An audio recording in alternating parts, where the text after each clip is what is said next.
Assalamualaikum warahmatullahi wabarakatuh. Selamat pagi, selamat siang, dan selamat malam untuk teman-teman sekalian. Bagaimana kabarnya hari ini, teman-teman? Saya harap semuanya baik dan sehat ya uh, dan juga tentunya semangat ya untuk mengikuti pembelajaran pada hari ini. Oke, sebelum masuk ke pembelajaran intinya, mari kita mengucapkan basmalah atau berdoa bersama-sama terlebih dahulu supaya kita dapat memahami dan menyerap pembelajaran hari ini dengan lebih cepat dan juga lebih berkah tentunya ya.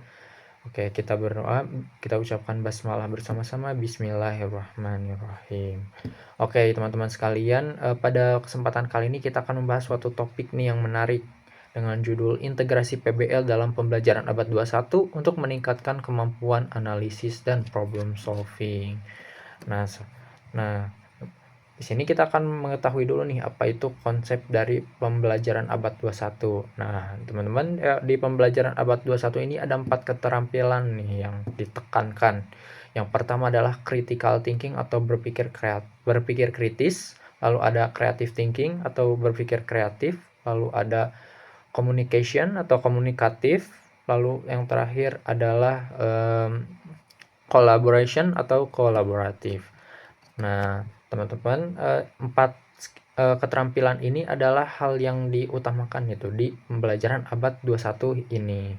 Nah, namun pembelajaran yang konvensional belum bisa nih menutup ataupun mengembangkan empat keterampilan ini supaya lebih efektif gitu, supaya lebih dapat di peserta didik. Nah, disinilah hadir PBL untuk mengatasi dan sebagai solusi atas permasalahan tersebut.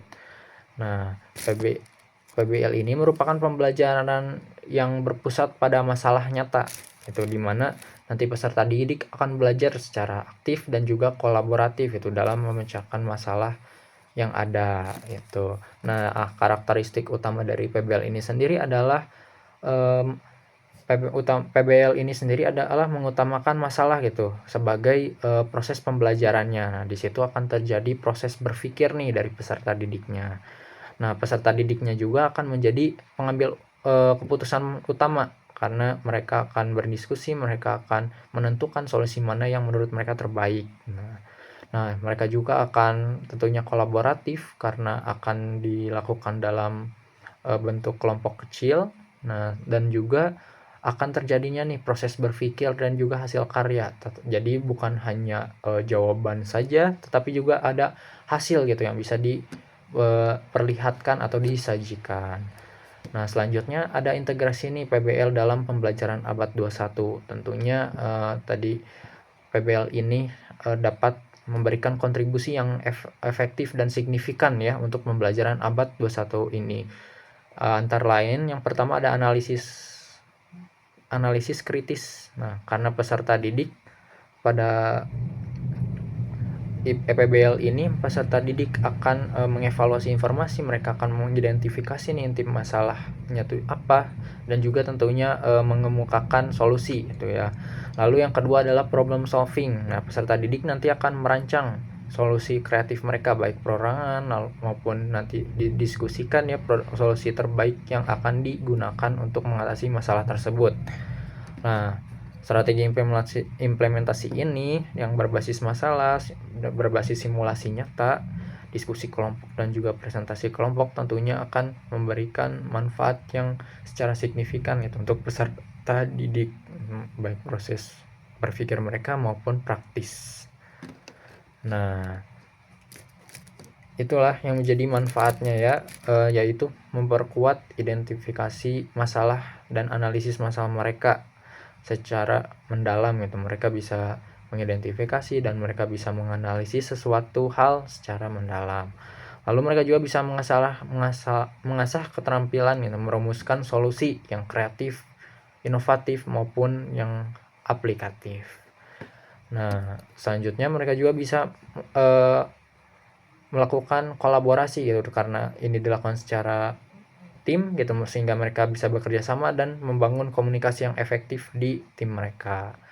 Nah, yang terakhir tentunya akan membiasakan itu untuk peserta didik itu berpikir kritis, reflektif dan juga adaptif atas permasalahan dan kondisi yang ada.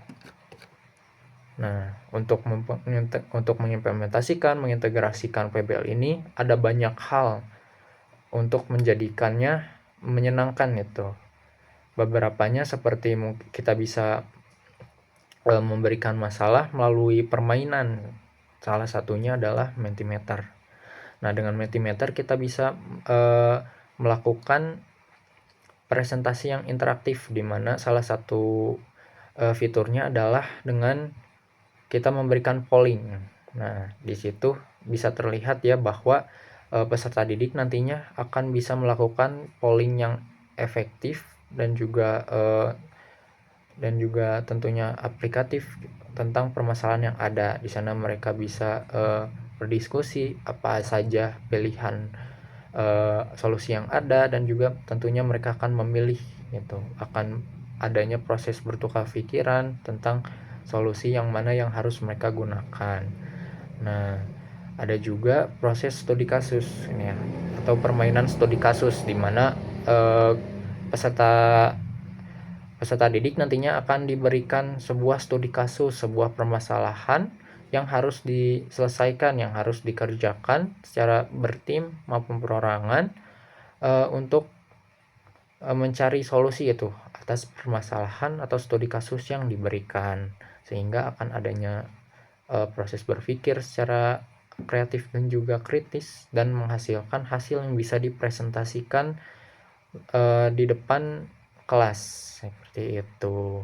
Nah, itulah kesimpulan pada pembelajaran hari ini. Tentunya PBL itu merupakan pendekatan pembelajaran yang efektif ya untuk pembelajaran abad 21 ini, karena itu dia mengintegrasikan teori juga ada praktiknya gitu. Nah, karena dengan mengintegrasikan kedua kemampuan atau hal tersebut, menjadilah pembelajaran yang efektif gitu dalam membangun 4 keterampilan pada pembelajaran abad 21.